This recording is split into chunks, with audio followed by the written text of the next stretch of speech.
appreciate that. When you get to be 87, people stand and applaud at the start because they're not sure whether you're going to be around at the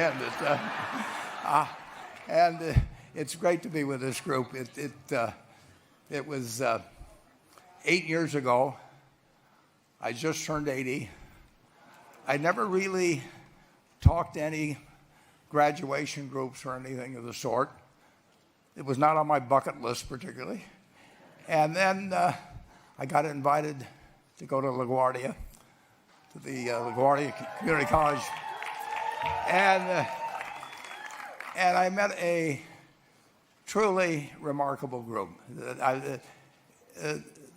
Whether it was male, female, Hispanic, African American, whatever it might be, these people had one thing in common.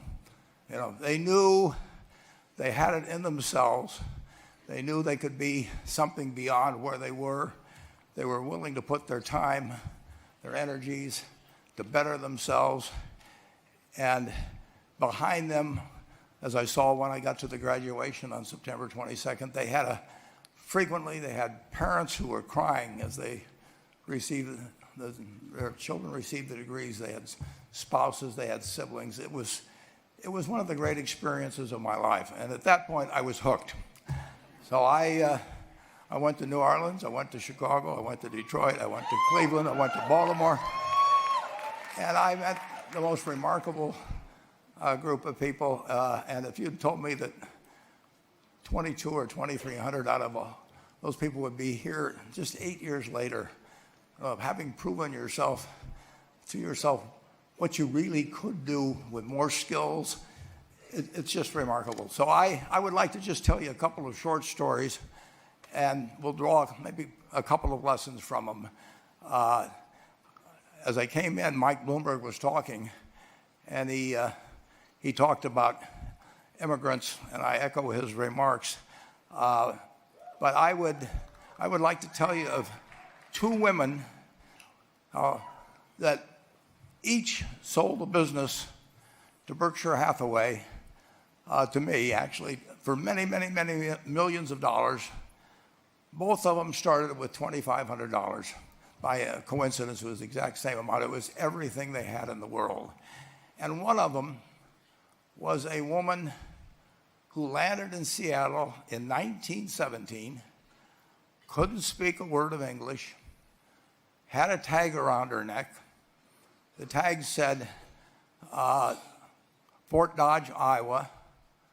The Red Cross got her to Fort Dodge, where she was reunited with her husband who had come to the country a couple of years earlier. And she lived in Fort Dodge for 2 years, and as she put it, she felt like a dummy. She couldn't pick up the language. She couldn't learn a word. And so she and her husband decided to move to Omaha. So they came to Omaha in 1919, and there she found a small colony of Russian Jews, so she started feeling more at home. And then as her oldest daughter went to school, she would come home, this daughter, Frances, and she would teach her mother the words she'd learned in school that day. And this woman, Rose Blumpkin, spent 20 years saving money, bringing first her siblings over, her mother and father, $50 at a time. She sold used clothing to do it. She had 4 children during this period. And by 1937, after 20 years, she'd saved $2,500. She went to Chicago, and she bought what she could of furniture. Her dream had always been to open a furniture store. And this woman who had never gone to school one day in her life, with $2,500, but with the same spirit that the people in this room had about having a dream and working to accomplish that dream, she built a business which she sold to me in 1983 for $60 million approximately, and which did $1.5 billion worth of business last year. The 4th generation is working in that business. This woman, Rose Blumpkin, lived Well, she worked for me until she was 103. And then then she retired and she died the next year, which is a lesson to all of Berkshire's managers that premature retirement, you can't tell what's going to happen.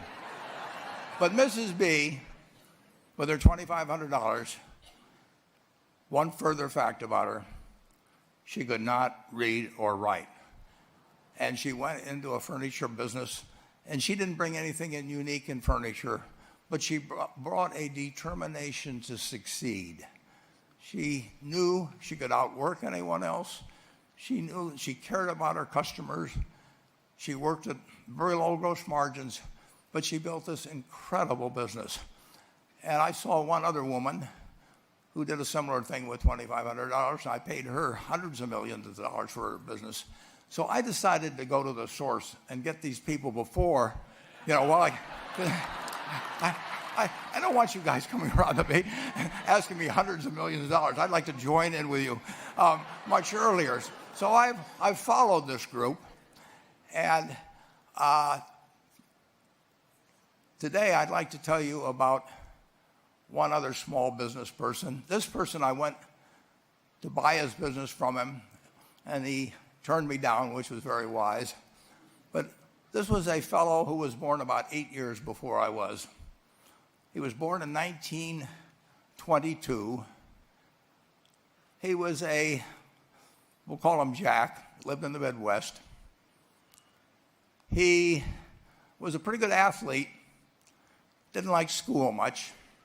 And I'm going to tell you one thing early in the story. Maybe you can figure out who the guy was. The company he built hires more college graduates each year than any other company in the United States. And this fellow, who was destined for this but did not know it, Jack, went to college for a year and then dropped out. He really wasn't that interested in school. And the year he dropped out was 1941. And when the United States became under attack, he went down to the Army Air Force recruiting station, volunteered, and they turned him down because he had hay fever. So he went over to the Navy and again volunteered, and they took him. They put him on an aircraft carrier. He flew small fighter planes during World War II, got 2 distinguished flying crosses from the Navy, and then he came back to the Midwest. So now we've got a young guy. Probably by this time he would be 23 or 24 years old. And the interesting thing is, he got back to the Midwest, and he actually kind of went from one job to another for a short period of, or not such a short period of time. And he finally became a used car salesman at a Cadillac dealership in St. Louis, Missouri. And at age 35, having moved up in the organization, the sales organization, he said to his boss, could I go into car leasing business with you? The boss said, well, if you'll cut your salary in half and you'll come up with, I think it was $25,000, which he borrowed, we can become partners in a car leasing company. So my friend Jack started at age 35 in the car leasing business. And he had 7 cars. It was pretty slow. In fact, one of the things he did was whenever the phone rang, he let it ring 3 or 4 times so people would think that he was very busy answering other phones. And of course, it was the only call he was going to get all day. So his first venture was okay, but it wasn't really going to go anyplace. And there's a lesson in this for all of us. At age 40, he decided with 17 vehicles, 17 cars, he was going to go into competition in the rent-a-car business. So now he's taking on Hertz and Avis and National and people like that who have hundreds and hundreds of thousands of cars, and he's got 17 cars, and his cars aren't any different than theirs. I mean, he's buying them from General Motors or Ford or Chrysler, and he can't get the airport locations. Those companies have them all sold up. But he was determined that he would basically offer the customer, can't offer him a different car, but he can offer them friendlier service than they've ever seen. And so he started a company. He named it after the battleship that he'd flown from in the Pacific, which was the USS Enterprise. And he died about a year and a half ago. But when he died, his rent-a-car company, starting with those 17 cars, was worth more than Hertz and Avis and all the rest of the rental cars put together. The man's name was Jack Taylor, and his son, Andy Taylor, is a good friend of mine, runs the business now. A grandchild is in the business. There'll probably be a fourth generation along the line. So this man, in the United States, he didn't invent artificial intelligence. He didn't do anything that, just like Mrs. B selling furniture, I mean, that any one of us could have entered those businesses. But he lived by the creed, basically, of delighting his customers and working with people and establishing the relationship with them so that they in turn would want to delight the customers. He couldn't go out there and take care of every rental car possibility, but he learned how to project himself and his attitude toward his fellow man and his desire, to make a friend out of every customer. He managed to take very ordinary cars and turn them into this extraordinary business from virtually nothing. And it illustrates several points. One is, you don't necessarily get it right exactly right the first time. I mean, the car leasing business, basically you were competing on the cost of money to finance cars. And it's very hard to delight a customer when you just give them the car and tell them to send you a monthly check for 5 years and you'll be back at that time. So his talents were being wasted basically in that business. But at the age of 40, with all of that experience behind him, he found the golden key, and he took a very ordinary business and turned it into an absolutely extraordinary operation.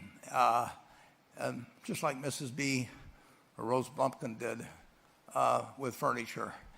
And he didn't worry about whether the Federal Reserve was going to tighten or ease. He didn't worry about whether the stock market was up or down yesterday. He didn't worry about the things he couldn't change, but he did focus on the one thing he could change, and that was the customer's experience. And I have seen the one that got away, Enterprise. I went down to Florida and tried to talk him into selling to Berkshire, and he was smart enough not to do it. Probably the value of the company has quadrupled since I made that visit. But he was smart enough to see that he would find that business. Henry Ford, as you may know, failed twice before he started the Ford Motor Company in 1903. I mean, the test isn't whether you get the greatest business idea in the world the first time out. The test is whether you keep learning as you go along what your strengths are and what you can do for your customers, what you can bring especially to the party. And to do that, you need the education that I know you've received through 10,000 small businesses, but you need a genuine desire day in, day out to delight the customer. I've never seen a business, and I've seen a lot of businesses, but I've never seen one that delights the customer that doesn't succeed. I mean, what you want is that customer the next day when they think, do I want to rent a car or do I want to buy some furniture? What goes through their mind? It's the place where they've had a great experience. I don't know what I paid for this tie. Actually, probably if somebody gave it to me, but for the purposes of this speech, I will say I have no idea. But or the shirt I'm wearing, or this, but I do know I will remember how I was treated when I bought it. I mean, you long forget about the price, but you never forget whether you had a good experience or a poor experience with the purchase experience. And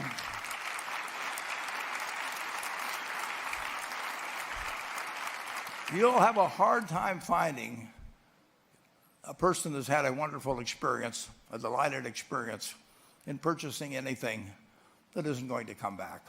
And similarly, if the memory is of rudeness, indifference, whatever it may be, they're never going to come back. And as a small business owner, and as you grow, you have to not only be able to project that interest in people's well-being, in delighting them yourself, but you have to do it through other people.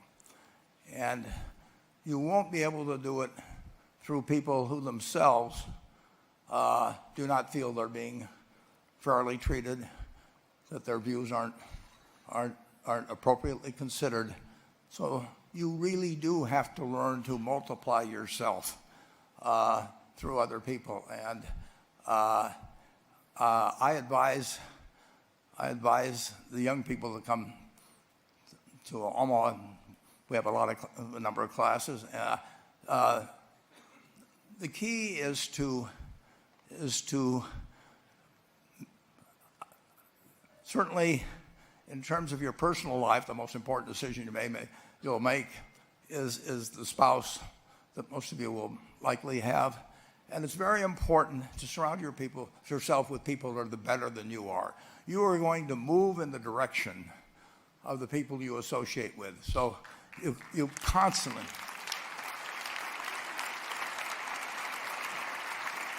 I've been enormously lucky in that respect. I mean, I've just had teachers and friends and a spouse that really was a better person than I was, and I had enough sense to learn from these people that life went better if you behaved better yourself.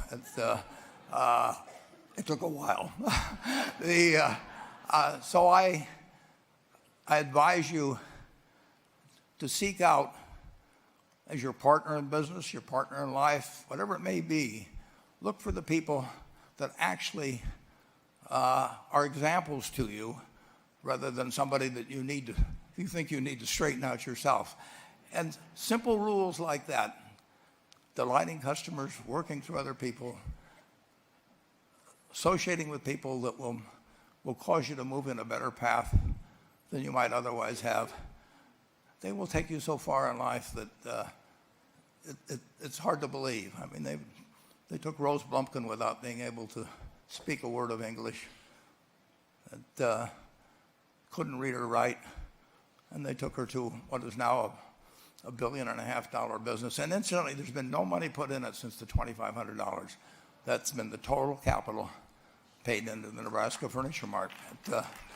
And I think if you looked at Enterprise, I don't know their books the same way, but my guess is that very little equity capital has been added to Enterprise over the years. The business built on itself.